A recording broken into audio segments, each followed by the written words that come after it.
Most people hear the word finance and immediately picture spreadsheets, jargon-heavy textbooks, or a lecture that feels like it was designed to test human patience rather than teach money skills, and that's exactly why so many people avoid it. But here's the twist. Finance is actually one of the easiest subjects to learn. If you stop treating it like a serious academic discipline and start treating it like something closer to comedy, storytelling, and real-life survival drama. Because money itself is already funny in a strange way. We earn it in stressful ways, lose it in ridiculous ways, and somehow still pretend we understand what it's doing in our bank accounts. So the question isn't, how do I force myself to learn finance? It's, how do I make finance so entertaining that my brain can't help but absorb it? That's where the funniest way to learn finance comes in. Finance is already a comedy. We just don't treat it like one. Think about it. You buy a coffee for $5 and don't think much about it. But if you calculate it annually, that's over $1,800 a year on caffeine alone.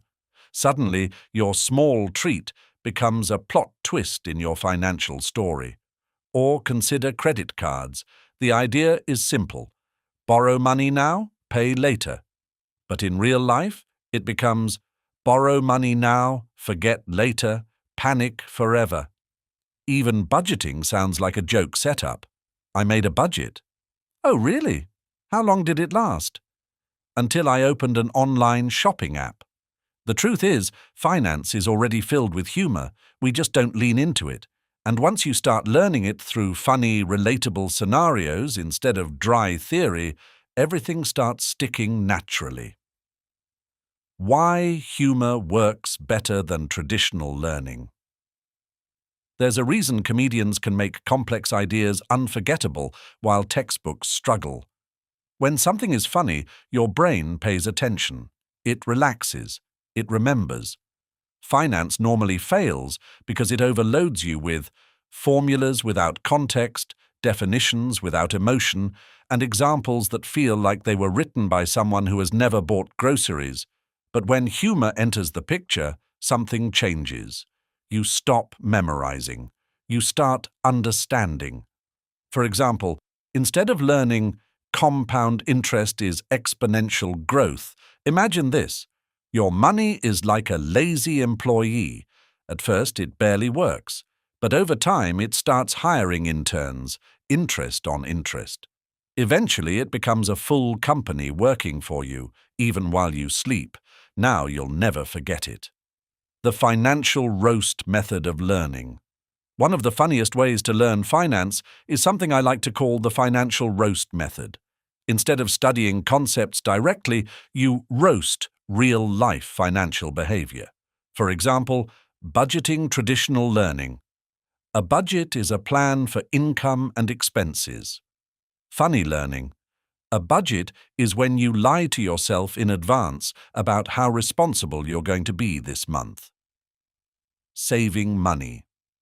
Traditional learning. Saving is setting aside income for future use. Funny learning. Saving is the act of pretending future. You is a different person who won't destroy your plans. Investing. Traditional learning. Investing is allocating capital with the expectation of returns.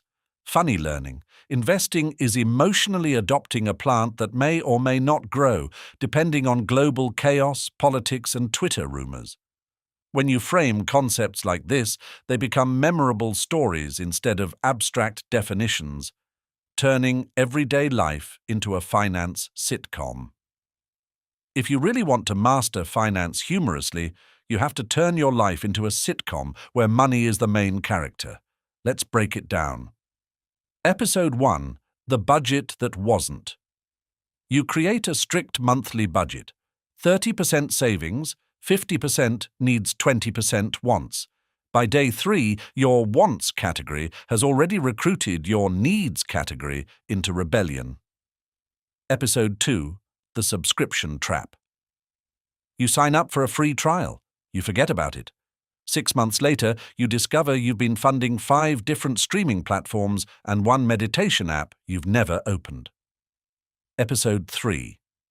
The Grocery Store Illusion. You enter the store for just a few items. You leave with snacks, optimism, and financial confusion. This approach does something powerful. It turns abstract financial principles into lived experiences you can laugh at, and therefore remember. Learning investing through meme economics.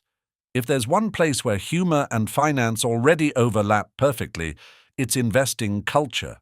Memes about stocks, crypto, and buy the dip behavior aren't just jokes, they're unofficial learning tools. For example, buy high, sell low teaches emotional investing mistakes. To the moon teaches speculative hype cycles. HODL teaches long-term holding psychology. Even though the jokes are exaggerated, they reflect real behavioral finance principles. Fear and greed cycles, herd mentality, overconfidence, panic selling. Instead of reading a dry explanation of market psychology, you can literally watch it unfold in meme form. And yes, sometimes the memes are more accurate than the textbooks. The story-based finance method, the secret weapon. Another funny but powerful way to learn finance is turning everything into stories. Your brain remembers stories 22 times more effectively than isolated facts. So instead of learning, debt increases financial risk exposure, you imagine a character named Dave who keeps borrowing money to impress people at parties. At first, it works.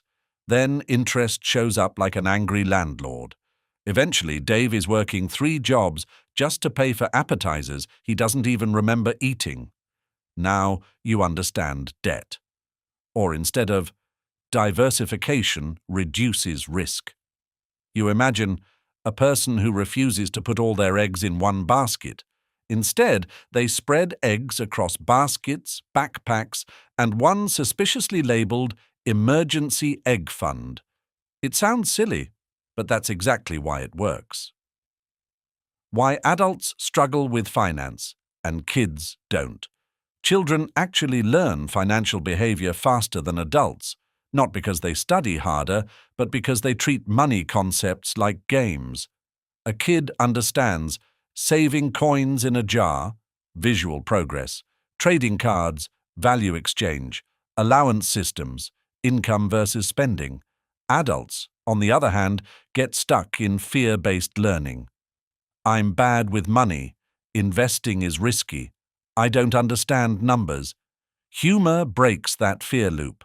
When you laugh at a financial mistake instead of feeling ashamed of it, you learn from it instead of avoiding it. The "what would future me do" comedy trick.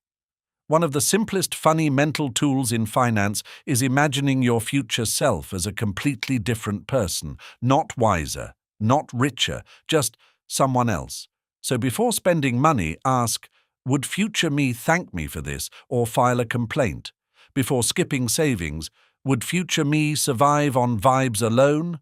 Before investing, would future me consider this genius or report me to authorities? It sounds playful, but it builds long-term financial awareness without stress. Making finance a daily joke you actually learn from. The ultimate goal isn't to turn finance into a comedy show just for entertainment, it's to use humor as a learning system. You can turn expenses into running jokes, narrate your financial habits like a sitcom meme your mistakes, so you remember them, and simplify complex ideas into funny analogies. Over time, something interesting happens. Finance stops feeling like a subject. It starts feeling like a language you naturally understand. The real secret: if you can laugh at money, you can control it. Most people struggle with finance because they treat it like something serious, distant, and slightly intimidating. But money is not a mystery. It's a system of habits, decisions, and patterns that repeat in predictable ways. And humor is one of the fastest ways to decode those patterns. When you can laugh at impulsive spending, unnecessary subscriptions, emotional investing, and budget failures, you're no longer overwhelmed by them. You're observing them, and observation is the first step to mastery. Final thought. The funniest way to learn finance isn't about making jokes for the sake of entertainment. It's about using humor as a shortcut to clarity. Because the truth is, finance becomes easy the moment it stops feeling like a punishment and starts feeling like a story you're actively living and occasionally laughing at. And once you reach that point, you don't just learn finance, you use it. If you're tired of boring finance lessons that don't stick, start small. Take one financial concept today, budgeting, saving, investing, or debt, and turn it into a funny story from your own life. Write it like a sitcom scene, exaggerate it, laugh at it, then extract the lesson hidden inside it. And if you want to keep learning finance in a way that actually feels human and occasionally funny, follow this approach consistently for just 7 days. You'll notice patterns you never saw before. Most importantly, don't wait to feel ready to understand money. Start now. Start messy. Start funny. Because the best time to learn finance was yesterday. The second best time is when you stop taking it too seriously. Don't forget to subscribe us. Give your thoughts in the comment section below.